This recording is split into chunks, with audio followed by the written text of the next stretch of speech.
Need reliable firefighting gear? From helmets to boots, find it all at thefirestore.com. Trusted by first responders everywhere. Shop seasonal savings on the gear that keeps you ready.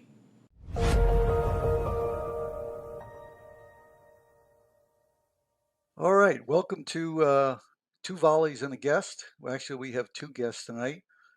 We have Celeste Flynn and Sara Laird. We're going to discuss the dangers and tactical considerations for buildings that contain corrugated stainless steel tubing as gas piping. My name is Jerry Knapp. Co-host tonight is Tim Pillsworth. We're happy to be with you and work a little bit here for fire engineering. So we'll turn it over to Celeste Flynn and Sara Laird. They're going to go through the line of duty deaths that were very close to them. They've done a ton of research on CSST and explain that to you and the hazards of it. Again, we'll review tactical considerations, lessons learned, and they'll talk a little bit about their nonprofit and what they're doing to protect firefighters from the hazards of CSST. So, ladies, take it away. Okay. Thanks, Jerry. I'm Celeste Flynn. I'm in Maryland. My husband was Lieutenant Nathan Flynn. He was a career firefighter with the Howard County Department of Fire and Rescue Services here in Maryland. He was their first career line of duty death. That was July 23rd, 2018.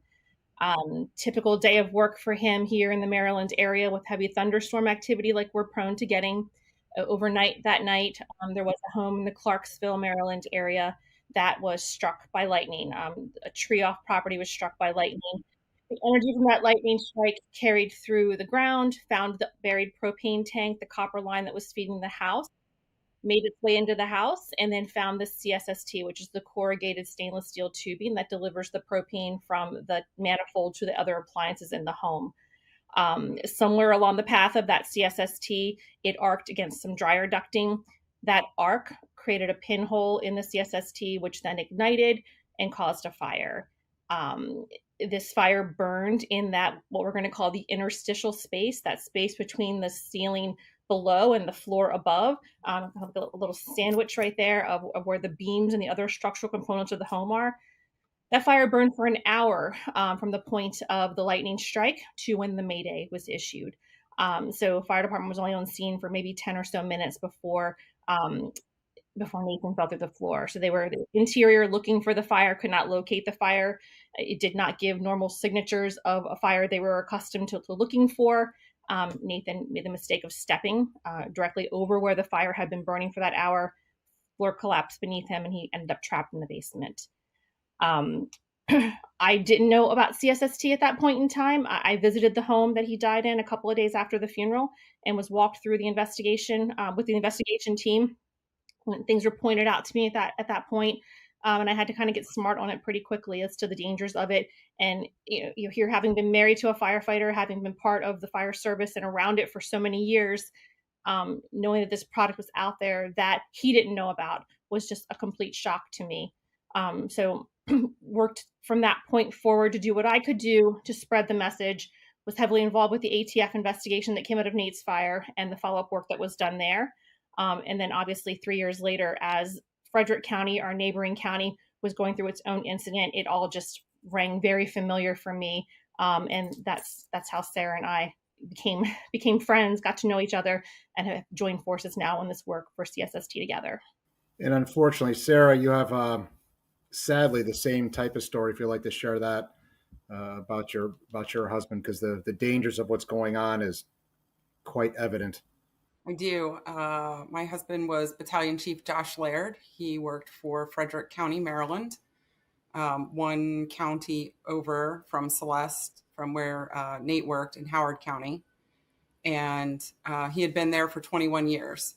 That particular day was it was very hot. There were afternoon storms that came through. I remember I actually sent my employees home 10 or 15 minutes early so they could try to get ahead of the storms. And so what had happened is the house was struck by lightning and it burned for approximately an hour before a neighbor noticed and dialed 911. My husband was second due to that address, but because they were out on another call previously, they ended up arriving first at the scene. And so there were a lot of challenges with that property, the size of the property, smoke conditions. It was not a hydrant area. And so he had stepped about 5 feet inside of the house, and the floor just almost immediately gave way. And subsequently, after the investigation, it was discovered that there were 4 pinholes in the CSST underneath the floor that he fell through. And so Celeste had reached out to me very shortly afterwards through the department, and took me a little bit to reach back to her, but I Googled her and very quickly kind of saw the similarities in the incidents and knew why she was probably reaching out to me. And what's amazing is the fact that you're able to support each other, which is great. And that's something that we always end up doing for each other. And the fact that the spouses are doing are pretty amazing. Now, being an engineer, I understand why this stuff was created and where it was created, but unfortunately it's been abused because it's anything in the construction industry that's cheaper, faster, easier. I had to pay extra for roof rafters instead of a truss on the house that my addition I'm working on now. What's changed with this tubing over the past handful of years since those unfortunately very fateful days? We can speak of the changes we've worked for here in Maryland specifically, since that's both where I live, where Nate's fire was, and where Josh's fire was. So we've worked with the Maryland legislature now for the past 4 years to work to get CSST, the yellow generation, the yellow product, the first generation CSST, we'll refer to it. That's that non-arc resistant jacketed material. It's typically a yellow coated product that you would see in a lot of existing construction. That was obviously what was present in both of the homes that Nate and Josh died in. So this first generation CSST product is no longer legal for installation in Maryland. So new construction, any new CSST runs that are done through a home, the yellow product is not allowed to be used, nor is it allowed to be sold in Maryland. We would like to increase the safety standard to also pick up the exclusion of the second generation product, which is they claim it to be an arc resistant coated product. It's a black CSST, single layer though. So it's just the black jacketing over the CSST tubing. And the manufacturers will say that this is an arc resistant product. But what we're finding, especially here in Maryland and the fires that we are closer to, that black product is also failing in some of these storms that we're getting here. So it is not a much safer product. So we would like to be able to go back at some point next year, the year after, whenever we can get through the study and the other work that we're doing to support those claims with science, with data, go back and say, this product is also not safe. Let's move on to a better product overall. Does the black coated CSST have that grounding sheath in it, or is it just a thicker kind of insulation on the outside? You are correct in both cases. So they're the second generation product would just be a black coated product. That's going to look just like your yellow CSST, except it's going to have a black coating on it. And they claim that black polymer coating is what gives it the arc resistance, different than the yellow, the material that's made of. There is a third generation product, if you allow us to kind of name these things for you, that will have that other layer of mesh or metal between the plastic jacket and the CSST tubing. That's the one that's going to disperse that energy a bit more, not allow for those arc perforations, those single point failures in the CSST, and help get rid of that energy along the run of the CSST versus that focused pinpoint that's going to create these ruptures and gas fires. So it's not permanently bonded like a water main to a gas main in a house or a residential or lightning suppression systems where everything is bonded together to take the force down to the ground. This is just trying to disperse the energy within the tubing itself then. Yeah, existing systems, depending on the manufacturers, bonding, grounding will be called out in the installation instructions to help improve the safety of it. But again, it's one of those things where it's not a fail safe. We are seeing cases where bonded, grounded CSST lines that were installed properly, inspected, installed, all the things, they're still failing for the yellow and the black product. It's again, the energy finds a way somehow to still penetrate and rupture these materials. The other product that I spoke of, and we have a graphic that we can share here in the screens, with the third piece of CSST that's in that graphic, third from the left, is going to have those additional layers of mesh or metal that are inherent to the construction of the tubing itself. So it's separate from any bonding or grounding that's on the system as a whole. This is on the pipe itself. So the scenario is there's a lightning strike in the area, doesn't have to hit the building. The CSST gets energized, just like you said. And what does it arc against? It can be any number of things. It'll look for a path to ground. So along the run of the CSST, if it encounters any other metal along the way, that's where you're going to see the arcs typically. Like I said, in Nate's fire, it happened to find some dryer ducting, and it arced to the ducting, and that was all that it took to create one perforation in Nate's tubes. There was this one piece of CSST that had damage to it. That was enough to create that, what ended up being a 7-alarm fire in that home. In Josh's case, it was some coax cable that was left behind from an old dish network. So it finds, it's like water, it's insidious, right? The energy will find a way. And in this case, it's looking for that path to ground, and it looks for that point wherever it can find it. So you get one or several perforations in the CSST. Mm-hmm. Probably has a gas-fed fire coming out of that, right? 6 or 8 Correct. inches in length.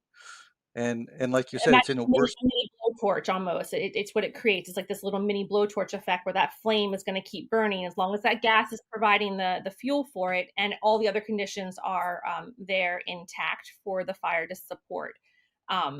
It doesn't have to create a fire. In some cases, the initial spark could just poof and blow itself out if the pressure behind the hole is too much, if there's something obstructing the flame height. In one of those ways, the fire could not be sustainable, and then you would just have a gas leak in that case. So there's other dangers beyond fire that are presented with any of these failures of CSST. You have a fire in kind of the structure of the house, kind of the most dangerous places, especially if it's lightweight construction. You have trusses, doesn't take a lot of fire to weaken that structure, and through the door, through the floors is pretty much what y'all are saying. Correct. And it's in these spaces where it's a hidden fire. So it's in a compartment, where it's in this interstitial space where all of the utilities and things are run. So it's up against the plumbing, the electrical, all the other things that are there strapped to the beams of the home. So the first fuel for those fires is the home itself. That's the first material of combustion is going to be the structure itself. So the risk of structural collapse in these fires is very, very, very big. So the question was, tactically, we know what the CSST is doing. What do you want firefighters to think about when they're on the scene? What should we be looking for?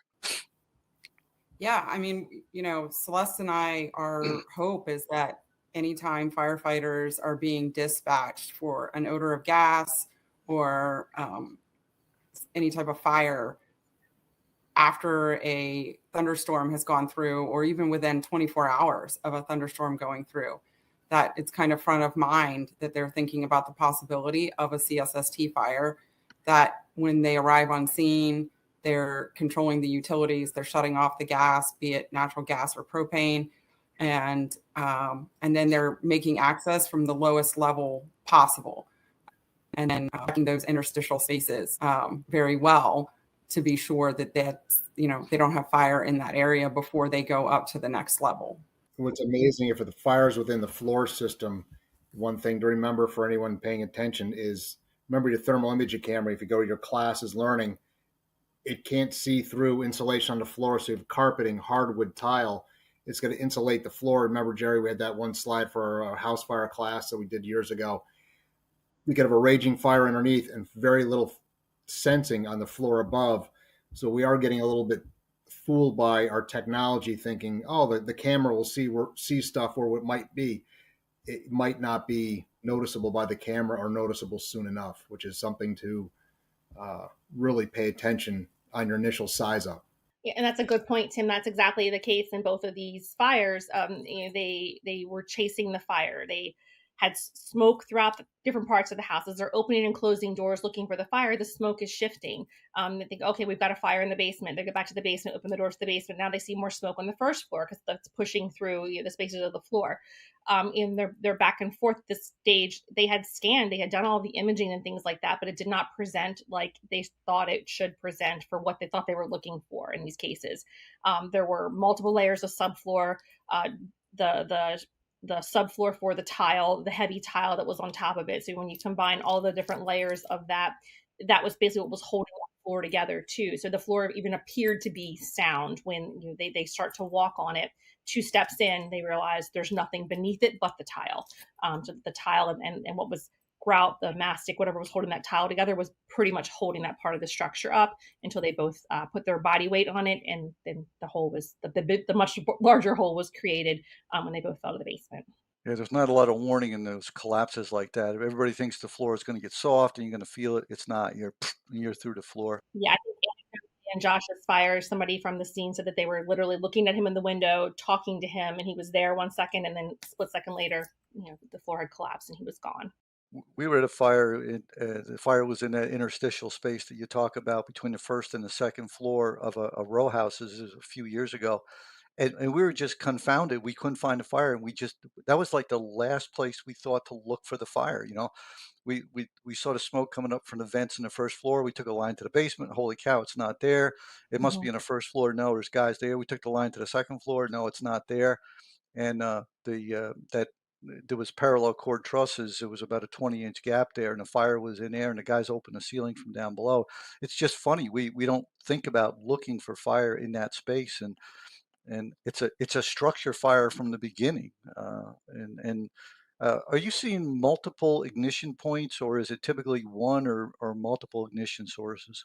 Unfortunately, there's no clear way to categorize exactly what to expect with these. So in some cases, like I said, in Nate's fire, it was a single hole. In Josh's fire, there were 4 perforations in that CSST. We have other cases where there might be multiple holes, but they don't all actually ignite and create fire. So you've got some little gas leaks in some spaces and some fires in others. We've heard some stories from folks where they've been chasing spot fires throughout the home. They open this floor or this ceiling. There's a little fire here, but they still have smoke. So it's multiple small fires that have started throughout the home. And then most recently here in Maryland, back in June timeframe, we had a series of townhomes that were impacted. So lightning struck the one townhome that caught on fire. Obviously, the report of the fire department showed up. While they're there on scene, they had turned the utilities off to that section of townhomes. People 2 sections down. So this is, 10, 20 houses down from the initial house that was there with the fire. They're starting to report odors of gas in their homes. So the electric company is called, the gas company is called, they're shutting gas off and all of these other units. The homeowners are a little bit, oh, my gas is off, I don't have any hot water, I can't take a shower, I can't cook dinner, whatever. And they're told, this is a dangerous situation, have your plumber come and inspect your lines, and then we'll restore your gas.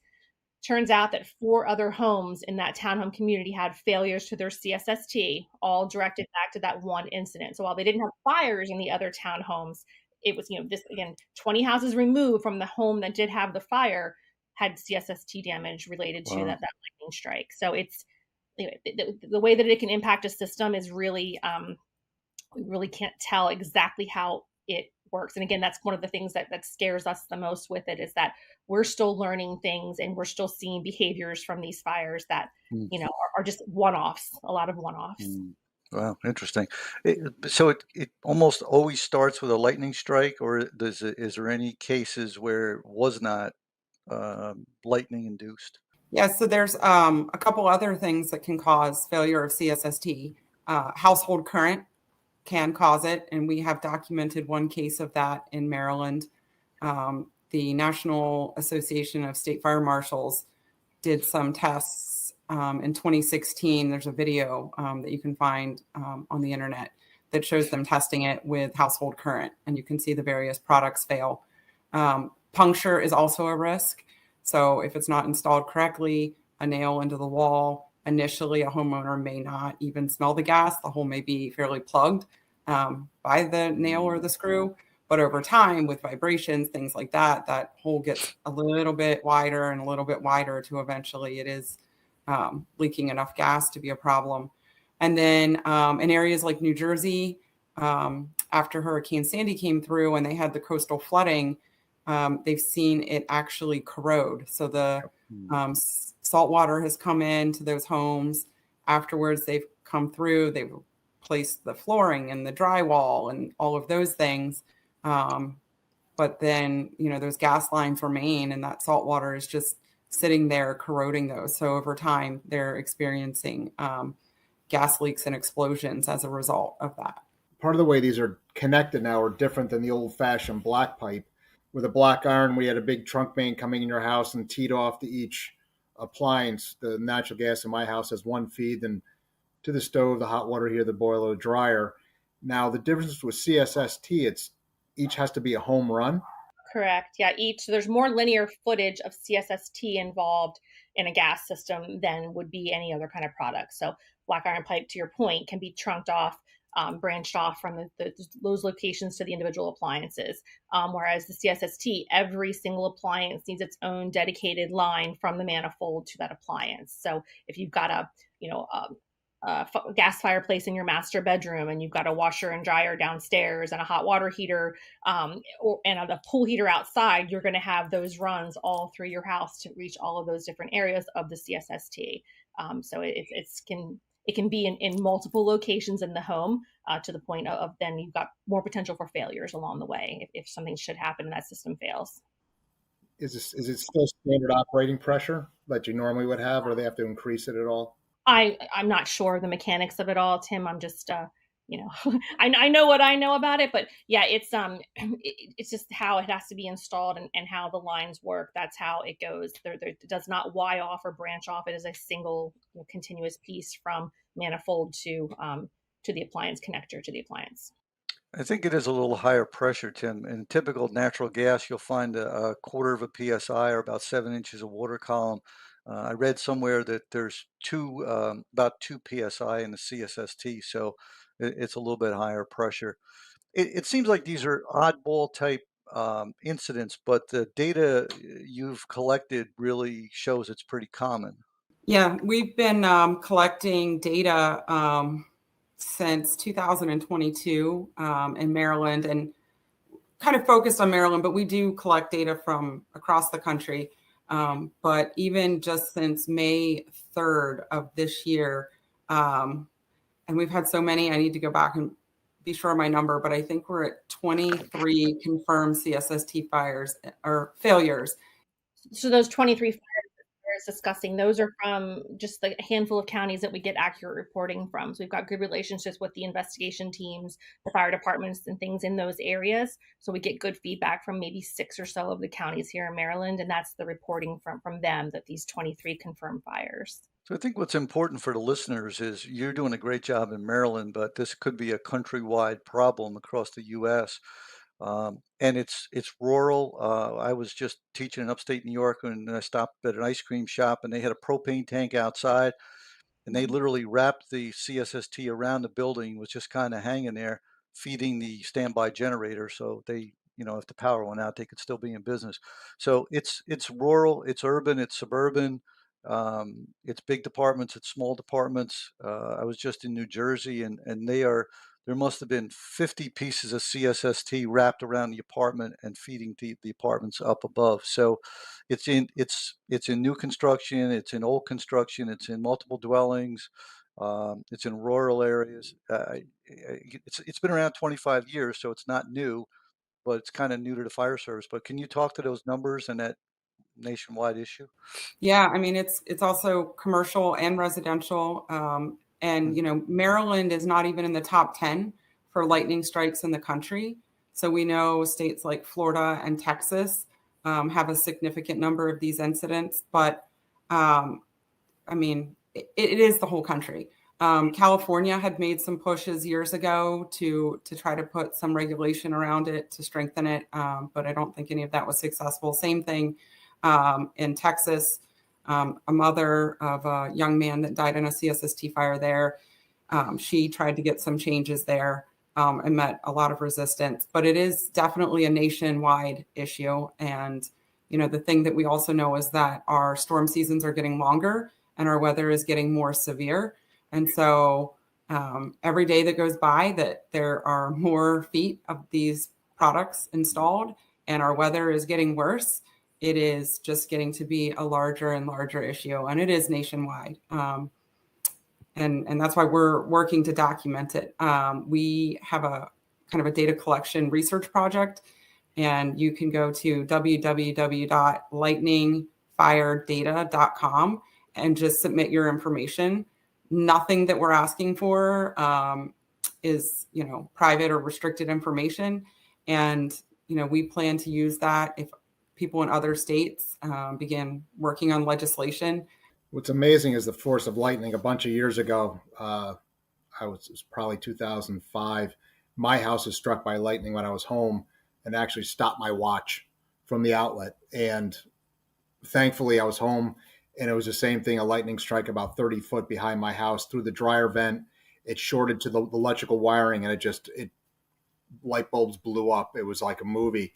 And when we moved back in after everything got fixed, we couldn't figure out why the phone in our bedroom wouldn't work on the complete other end of the house. And you recall the little phone wire that you had from the wall to your jack, and it was burned in the middle of it. The force of lightning on any structure is just immense. And after that, we set up SOPs where if it's a thought of a lightning strike on any house in our first due area, we're killing gas or propane. We didn't have any issues with the gas in my house, but we're basically isolating the electrical panel at the main breaker, because we didn't know what was burning in my house other than my laundry room. I got very lucky. If I was home, I would have lost my house. Luckily, I was chief, and I had a chief truck with extinguishers and everything. For the future of this, and also one thing that Jerry and I wanted to have you guys share if possible, is Jerry started the whole thing on natural gas from a bunch of years ago, where he almost didn't make it from a gas explosion. And the anniversary of me almost being killed at a fire from a laceration freak accident was yesterday. And unfortunately, you've talked about loss and how to manage that. I can't imagine what the loss is. I know what my wife went through getting the phone call, and as well as Patty for Jerry. We'd like to maybe have you guys touch on that a little bit, because it's something you don't want to think about. It's something you don't want to think about, but something that needs to be in the back of your head as an organization or as a leader. Yeah, no, absolutely. I mean, Nate was 34 years old when he died. He had been with the department for almost 13 and a half years. Howard County was one of those places where, it felt like a pretty safe place to work. It's a lot of planned communities there. Most of the stuff is sprinklered. They tended to run more large vehicle accidents on the beltways and things that were nearby there than they did house fires. This definitely was all around a lot of you talk about the different steps and the things that went into making this night what it was. And it was a lot of, anomalies that created this entire situation that night. So it's one of those things. I never went to bed worried that I was going to get that phone call in the middle of the night. Even still, though, we had always been very careful with our paperwork, always careful with what we knew about the job and what we had to know with the benefits and things like that. Each year at open enrollment, we would look at the different elections for like the life insurance benefits and such, and make those decisions together based on how old the kids were or what we had going on in our personal lives. I thought we had it all taken care of. I was the project manager by trade. He was a first responder. We both were people that were prepared, checklisted, checking all the I's and the T's all the time kind of people. And when it all came down to it, we missed stuff, and there was mistakes made, and there was things that caused delays in processes. And then there was just a lot of unknowns about how things would play out that I wasn't prepared for. Howard, him being the first career line of duty death for Howard County as well, added some complications, because they were learning things on the fly too, how to address certain things, how to handle certain things for the family, because they hadn't had to put those procedures into actual use before. So throughout all of that, I think we all kind of came out of it with a better understanding of some of the things. Some things got changed. I obviously got, a very quick crash course on a lot of it, to the point that when now, I know of Sara's situation, I'm like, okay, I need to reach out to her. I need to be able to tell her some things that she needs to know. I'm going to just be there for her as well, because I didn't have a strong support community of people that had been through what I was going through. And I knew that that would be, hopefully beneficial for her. After she vetted me and realized that I wasn't a weirdo trying to stalk her and sneak into her DMs, she did take my call, and I think she can say whether it was helpful or not. But having someone to bounce those things off of and kind of run that sanity check for you, I think it can be a huge credit for going through that process and what you have to know and what you're dealing with. And obviously, since then, we have both been helping other people who have been in the situation, because there's just so many different ways it can play out, and having that knowledge of the mistakes that we may have made, or some of the missteps that we may have made, or we've heard of other people making. If we can share that information too, it kind of helps people that are going through the process do it a little bit less stressful for them, and makes it a little bit more streamlined if we can. Can that be found on your guys' website as well? So we offer a line of duty death planning class that we do. We've done it at FDIC. We've done it at some other conferences. We're working on putting some more formal materials together for that, to like a takeaway, product that can be used to kind of step through that. But it's we see it as a multifaceted approach too. It's not just for the firefighter and their family. It's for the leadership. It's for the unions. There's different levels of accountability and responsibility across there. So making sure your members are doing the right things and keeping their paperwork updated the right way, and making sure that they're informed correctly of what the process looks like should something happen to them on the job. Yeah, so there is on our website, there is a place to request to have us do that training and the CSST training that we provide for department or conference. Whoever wants to listen to us, we're happy to present it. There's also a place there to request assistance for a newly bereaved family. Often we're working with widows, but sometimes it's other family members. Yeah, as Sara was mentioning there. So when the medicals or the cancer diagnoses come through for families, what we're seeing more of, obviously, than the trauma deaths like Nate and Josh had. Those processes are much longer, much more paperwork driven for the families, convoluted, complicated, all of the words you can throw at it. And it's frustrating for those families too, because as Sara indicated, National Fallen Firefighters and some of the other organizations that are wonderful and provide wonderful support, they can't engage fully until those deaths have been fully deemed occupational related, whether it's a cancer, whether it's a medical, like whatever those cases are. So there is a gap there where they have questions, they have things they need support for. So with the nonprofit that we started about almost 2 years ago now, with that work that we do, that has been one of the areas that we've stepped into most recently, is helping some of those families kind of navigate those first couple of months of paperwork, or just listening to them, answering questions, however we can help, or directing them to somebody else that we know that's gone through the same things that can help support them in some ways or give them any guidance, kind of connecting and providing those resources in that space before they get full engagement from the proper organizations. And I'll say too that I think one of the kind of biggest misconceptions across the fire service, and it doesn't matter, career, volunteer, everybody assumes that if something happens to them in the line of duty, that their families will be taken care of. And that is just not necessarily the truth. I think, like Celeste said, I was, Josh and I thought we had everything together. I had a professional job. And I had no real understanding of, one, how much money I was going to need to survive on when he wasn't here, and two, what life really looked like without him here.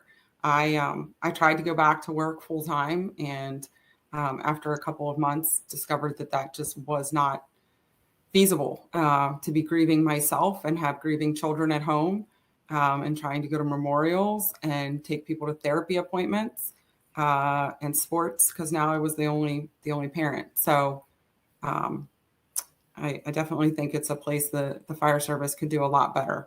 And there's also a lot of times people hear anecdotally, oh, this person passed away and this happened for them or that, but it's very different department to department, state to state, for sure different on what's covered, especially when you're talking about the cancer and the cardiac. But even, an active scene fire like Celeste and I's husband, state of Virginia is amazing. They extend health insurance to families. I don't know of any other state that does that. So there's a lot of work to be done in those areas. I think there's a real lesson learned for the firefighters. Like you said, if I burn in, my family will be taken care of, and that's really not the case. It's so, kind of leaning toward the safety side as opposed to taking a risk side. Has impacts on far beyond the firefighter.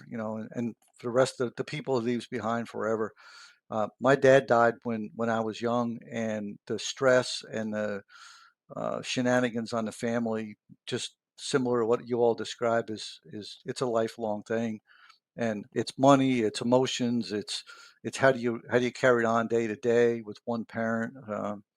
So the idea of taking silly risks. Bill Guston used to say intelligent firefighting, and that's what we need to do. So you guys have done a great job in Maryland, both of you, and it's done tremendous. It's just super stuff that you're doing. Is there anything going on in the other states besides the little bit you mentioned before? The work that's happened in Texas, but beyond that, I'm not aware of anything else in any other states.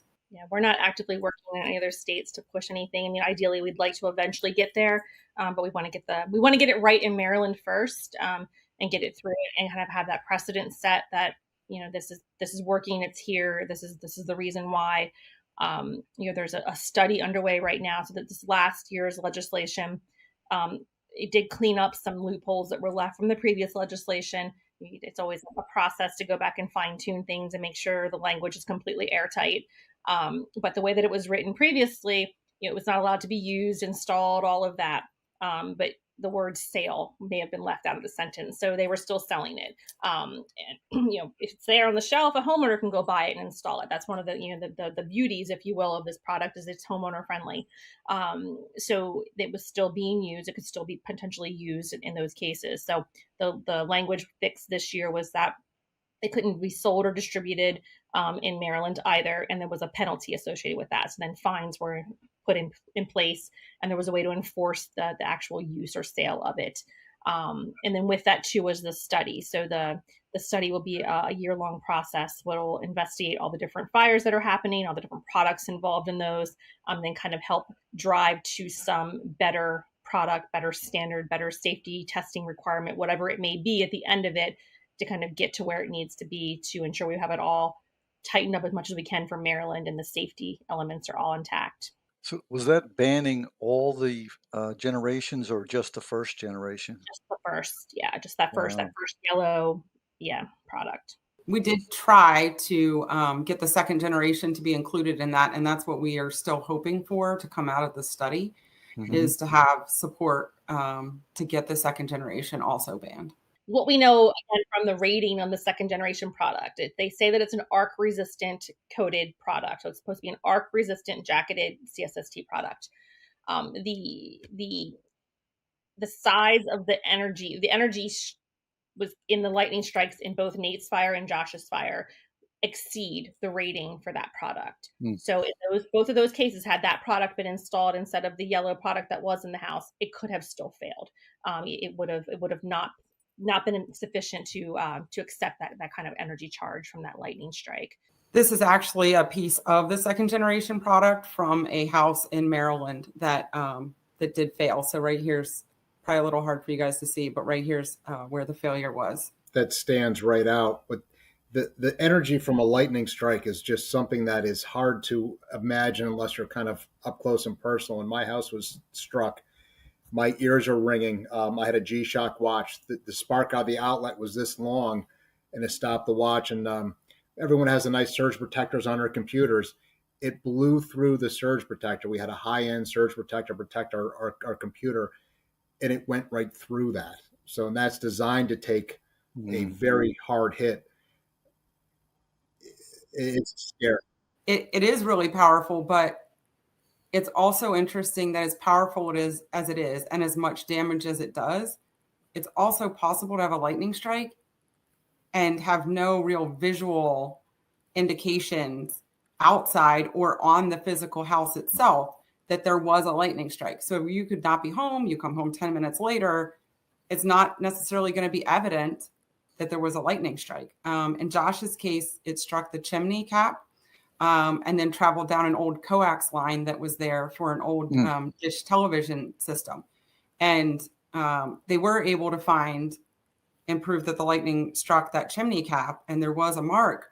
I actually have the piece that have the chimney cap now, and I could show it to you. And that mark is very small. You would not ever look at that and think that's a lightning strike. Yeah, and in Nate's case, it hit an oak tree that was, off property, a couple hundred feet from where the buried tank was. And when they're walking this back for the investigation, they find the tank where the tank is buried under the other side of the driveway. So they go to the tank. They see that there's some damage there, and there's a rut, almost like a mole or some kind of like ground dwelling animal had dug a little tunnel from the tank to the tree, and they followed it all the way back to the tree, and then they see the tree is now split. So this hit the tree, split the tree, rutted down the front of the tree, and then it went into the ground and then traveled across. So it's the way that it can hit the force that it still carries from that point of the lightning strike to the tree in this case to what made it to the house was still significant enough to cause that CSST to fail. So a little bit of energy along the way, but it was still enough to cause it to fail. And I was just going to say the other thing that I just want to call out is that Maryland has sprinkler laws, and we have seen multiple now homes that were sprinklered that have burned to the ground. We've had multiple residential and commercial properties now that had lightning protection systems installed in them, and were still struck, and the CSST still failed. So there's really, no fail safe on this stuff. It really looks like the CSST is the weakest part of the system based on everything you're saying. I would say so. And it's looking for that point of weakness in it. So it's going to find a way. If that house gets energized in some way, and that system it's high probability that it can fail. To Sarah's point from the other a couple minutes ago, we had a home here recently too that was lightning. Storms came through. There was a lightning strike somewhere in the neighborhood. Homeowners weren't home. Came home later that night, went to bed. The next morning, they get up and their neighbors mention there was this great, crazy storm last night. Did you guys have any damage in your yard, your trees, like whatever? They're like, no. Went downstairs to check for water, just to see if there's any water in the basement from the storms. And halfway on the steps can smell the gas, and then can hear the hissing. Thankfully, hadn't turned a switch on, hadn't pulled the pull chain on the basement light or anything yet. Could have had a much different outcome for them for that, but he had a significant hole in their system from the previous night's storms. Wasn't enough to create a sustainable fire. Again, they could see some remnants of a fire. It burned through the staple that was holding the CSST to the joist, but beyond that, it was up against an I-beam, and that was enough to deflect the flame enough that it ended up putting the fire out. But yeah, it's just scary stuff, the different ways that it can create issues. It's, not always lightning, it's not always fires. So it's, a couple different risks there with it. So tactically, what I hear you saying is if there's CSST in the building, and there's been any event, maybe you're being dispatched to an odor of gas. Look in those interstitial spaces, as you call them, between the ceiling and the floor, and that CSST is hiding in there. Maybe there's penetrations. It's more of a mindset, kind of a tactical mindset to just understand how fragile the CSST is and how sneaky it can be, either causing a fire or causing a gas leak or both. It's just it requires a kind of a higher level of suspicion during your size up. And again, I know as a firefighter myself, you never think of fire between the floor and the ceiling. It's just, I've been to very few of those, but you just don't think of that. You think of a contents fire, or, if it's blowing out the window, sure, that's, you know what you got, but you have a serious fire that really isn't showing. And I think that's kind of the cause of what we're talking about here. I mean, the assumption too is that if you find one hole, don't assume that that's the extent of it, right? So if you keep looking, inspect all the different areas where that CSST is installed to make sure there aren't any other ruptures that are either on fire or just leaking gas, or whatever issue it might be presenting in there, because it can be in the walls and the ceilings and the floors. we always like to say too is this is not just a basement fire issue, right? This is not just a basement collapse issue. We go places and present the CSST class, like in Florida, for example. There's not a lot of basements there, right? So they think, oh, we don't have a basement, it's not a big deal for us. It's still a concern, whether you have a basement in the homes or not, Sure. whether it's in the walls and the ceilings, wherever the utilities are installed. Any of those areas can cause a structural collapse, and that can be very dangerous for firefighters that are operating within that space. Even in the north, where we're at, where we have basements, we've seen it installed in attics, especially in older homes that are retrofits. They will install it in the attic. Yeah. I heard great. We mentioned FDIC before in your presentation there. I heard great things about your presentation. There were people just saying how wonderful it was. So if any listeners get a chance to hear Celeste and Sara on their presentation, please do that. And again, they will come out to your site and do a pretty impressive talk for you. So I think we've wrapped up the technical and considerations. Before we get into your nonprofit and what you can do to help the fire service, any other last thoughts before we go to that last segment? Just be vigilant. That's really what we're working towards here. Is we want this to be a completely known thing throughout the fire service. All of the United States and Canada, these products are used, and I think if we ever uncover the real number of fires, it's going to be astonishing how many of them were actually happening. Your number since May, I just find it hard to believe. I mean, it's just crazy. We just say 22 since May, and we had 5-6 months. It's a handful of counties from our one state too, so it's not even a quarter of the counties here that are represented in those numbers that we get that data from. And I'm pretty sure that all the gas leaks are never even getting called into the fire department. I think homeowners will smell the gas and they'll shut off the propane or the natural gas, and they'll call their provider out to come look at it. And they never call the fire service. We had a homeowner in those 23, there was a homeowner who actually extinguished it with a garden hose and then shut the gas off, but did subsequently call the fire department to make them aware, and they were able to come out and document it. So the real number is just, I'm sure, pretty significant. Yeah, the sleeping giant of firefighter killers there. It's crazy. So let's wrap it up with if you would talk about your nonprofit and what you've done and where you're going with that. That'd be great. Sure. So Phoenix Advocates is the name of our nonprofit. This is something that we started almost 2 years ago now. Really, it's born from the ashes of our grief that we've come together as a group to unite for progress within the fire service. That has kind of extended now to first responders in general. Our third board member is a police widow. Her husband died 2 weeks after Sarah's husband did of a coronary event. So we picked up the health and wellness aspects and medical line of duty death kind of aspects as well, with the inclusion of Jen Alcorn on behalf of her husband, Stu, who was a Frederick City police officer here in Maryland. We take the CSST work that we've done, right? There's been extensive work done there along with the ATF and the investigation teams that's been rolled out to a full class offering. Initially, it was just something we were doing within the fire investigation community and arson community, things like that, with the help of the ATF. And now we've taken that into a broader class that Sara and I can do without Adam. Adam St. John of the ATF. He's an engineer, great guy, super smart. Tim, no offense, but a lot of science talk, a lot of things that it just goes over a lot of heads, right? So we've managed to take his class and to make it, dumb it down a little bit, and to make it something that we can go and present as non-firefighters, non-trainers, and we can do that class as well. So that's part of made it street teachable. Exactly. So we can take it and we can teach it. That's one of the offerings that we have, is that CSST class. As Sara mentioned too, there's the whole data collection effort that goes behind the CSST work. And she can speak more about that and the things that she's collecting there.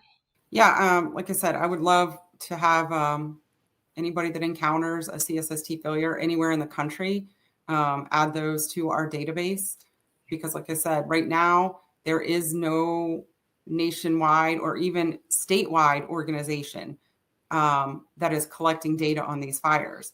So we have reached out to the National Fire Administration about having this added to the new NERS system, but to my knowledge, it has not been added at this time.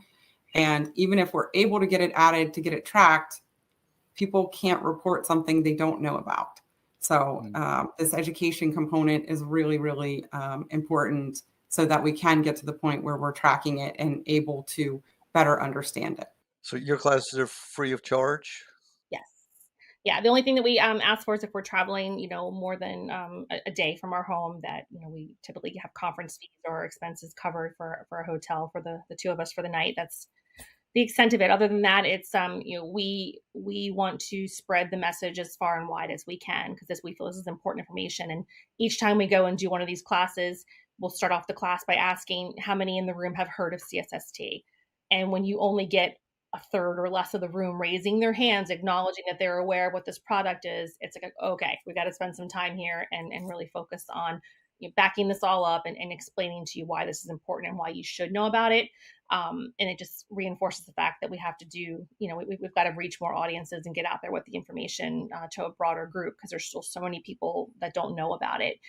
Even locally in our own communities, we still find folks that, are unaware. We have a large a mix of volunteer and career departments here. So most of the counties have a career department, but there's still, a lot that have a strong volunteer contingent between the different areas. The knowledge and sharing of that is not always, 100%. So we have areas that just aren't fully aware of it. To Sarah's point, that we don't get feedback from some of those counties when they have these kinds of incidents and fires. So yeah, it started off as that, because that was mine and Sarah's combined mission, obviously, was the CSST classes that we'd already been working on, and trying to formalize that into something, a package under this name with Phoenix Advocates. That was kind of the start of the nonprofit, like the work behind it. And then from there came the other pieces for the line of duty death planning and sharing the information that we have learned along the way, and the things that we've, the problems that we've encountered, the people that we've encountered, the resources that we have collected, and we can help share with people. And then, unfortunately, that has branched more into serving that population of line of duty families that are kind of in that space where they're not quite on a path yet. They're not quite on the track for memorials and other things for the recognition, because their line of duty death is still being investigated to determine, in fact, it's going to be called line of duty death, and not just a medical accident that happened or a cancer that they can't point back to a specific incident. And there's a lot of work to be done in that space. So beyond just helping the families, there's a bigger component there where these families have lost their person. They've lost their firefighter. They were there watching their firefighter fight for however many years, through their cancer diagnosis, through their treatments, through all of the different things that happen, through end of life. And now their firefighter is gone, and the family is left to still fight, to have that death validated, and to have the legacy of that firefighter protected in that way, to say, this was causal, this was line of duty, this deserves to be on every wall, in every memorial, part of every benefit structure. And those families are just facing so many challenges with that, to where it's just, it's from the other side, looking at what we would say was the easy path for us, if you want to call it easy, to what they're going through. It's just, I can't even imagine the stress and the pain and things that they're reliving on a regular basis, waiting for those decisions to be made and those benefits to come through for them. So there's larger federal legislation that's out there that we're always going to ask for support on. Sara has done a lot of work. She prefers the politics and the legislation type stuff. She's done a lot of work in that space. I don't know, Sara, if there's anything upcoming that we need support on for that, or. Yeah, so we've worked with Julie Piter from Minnesota a lot on the Honoring Our Fallen Heroes Act, which is named for her husband, who died of cancer. And that bill still has not passed. This is the third or fourth year that it's been brought to Congress. Right now, there's it's called Public Safety Officer Benefits, or PSOB. It's a one-time line of duty death payment that is made to surviving families of first responders that die in the line of duty. but it does not cover any cancer deaths unless they were connected to 9/11. And that needs to be fixed. It's wrong. We all know that firefighters get cancer and not just from 9/11. So we've helped organize a group of mostly widows, not all widows. We did have some DC firefighters join us this year. We've had some adult children of firefighters that have passed join us, and some non-adult children also who have come to DC with us this year and last year to advocate for this bill to be passed. And all of those people have come on their own dollar. They've all paid for all their travel and everything on their own. So we really do we're still hoping to get that bill through this year. So anybody can call their federal senators and representatives in Congress and ask them to support the Honoring Our Fallen Heroes Act. That would be really helpful, because there are literally hundreds of families waiting for that bill to pass for benefits. In New York State, they passed the law a couple of years ago, local law. They expanded it after 9/11 to help the rest of us out. My skin cancer started before all the law, so I'm not covered, but maybe if it comes back, I'm hopefully everything's gonna be okay. I go to the doctor all the time, and I'm on a first name basis with my dermatologist. But New York State did that, and I think New Jersey is working on something very similar to that, where they have a list of cancers that are connected to the fire service. And I then posted in my presentation to FDIC that it's gaining a lot of headway. There's been studies in a lot of the bigger urban departments, Boston being one, and it's gaining some traction, but it's just like anything, it's just slower than it should be. We're dealing with politics. It doesn't matter what side of the political aisle you're on. It's slow, and there's nothing we can do. Keep pushing. This is one of those things that we talk about a lot in our line of duty death planning class. Almost every state now has some type of presumptive law for first responder cancer, but those laws are miles apart, some of them. So Maryland has one of the strongest. I can tell you that Julie's husband was the first person in the state of Minnesota to have occupational cancer covered as line of duty. But still in Minnesota, if you retire and the next day you get diagnosed, they're not going to cover it. Mm. And you have to still be working. And there's other places that have that kind of rule. Everybody just about has a rule about how many years you have to have on the job or as a volunteer, and those vary for how long. And then the lists of cancers that are covered vary tremendously state to state. So that's part of with the planning class that we do. We don't know all the states and all of the rules and all the unions and all the things that are at play there, but it's in some cases it's informational. In other cases, it gives you that question. It gives you that I need to go follow up on my own information to know these things for me and for my family. Kind of sharing with folks those nuances between things that we are aware of.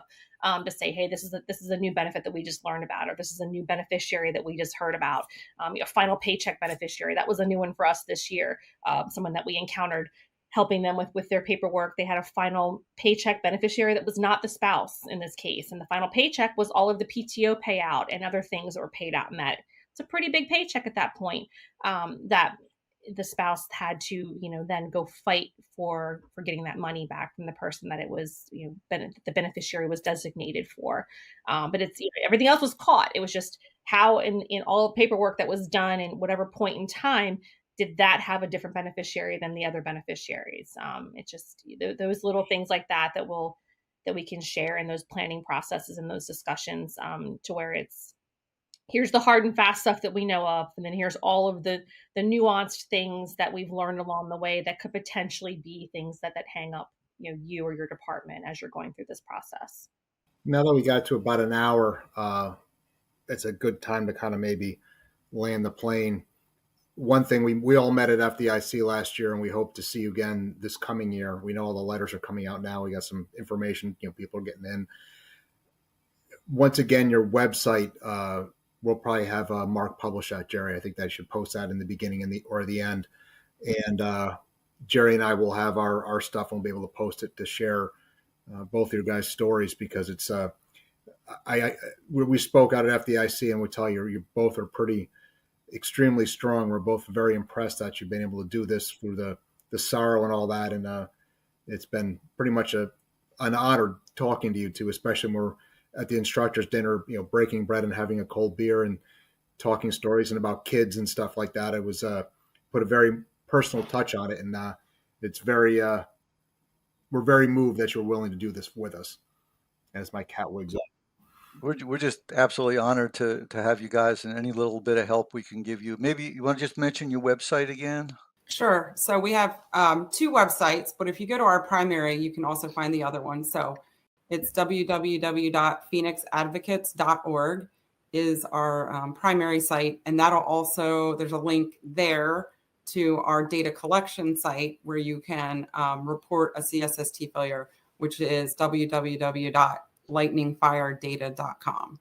So if you go to our website, you can find a form to fill out to request the trainings. You can find a form to submit to request support for a family. You'll also find links to Nate and Josh's reports, the local reports, the ATF reports. And I guess this just made me think of it. They're NIOSH reports, which Josh's NIOSH report just came out about a couple weeks ago, 2 months ago, maybe. Yeah. Recent. And NIOSH actually put in the report that they recommended that state and local municipalities look at banning CSST. Wow, excellent. All right, as Tim said, I think we probably need to wrap it up. Any last shots? Anything we missed that you all want to get out there or that feels important? No, I mean, I just wrap it up with saying that, this is obviously a choice that Sara and I have made to be this involved in all of this as we've gone on since our husbands' deaths.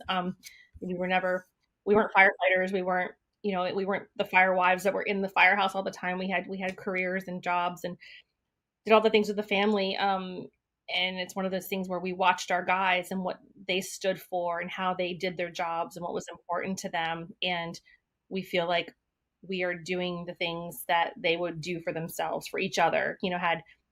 Had they known each other, had they had the chance to do these things for each other, that they would want to make sure that the word was being passed, the message was being shared, all of the hard investigative work that went into understanding these 2 fires, that doesn't get lost someplace in an 800-page document, that we're taking that message out and we're making a difference.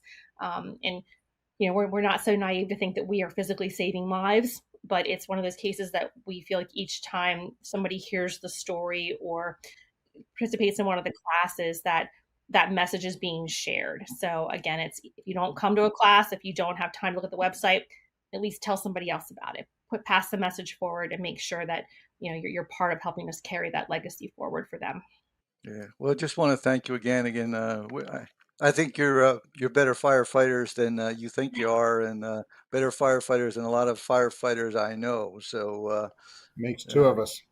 Just keep going, and anything we can do to help listeners, feel free to help out Sara and Celeste here. And so for 2 volleys and 2 of the best guests we've ever had, we'd like to say thank you, and we'll see you next time. Hope to see everybody at FDIC in a couple months. Yep, absolutely.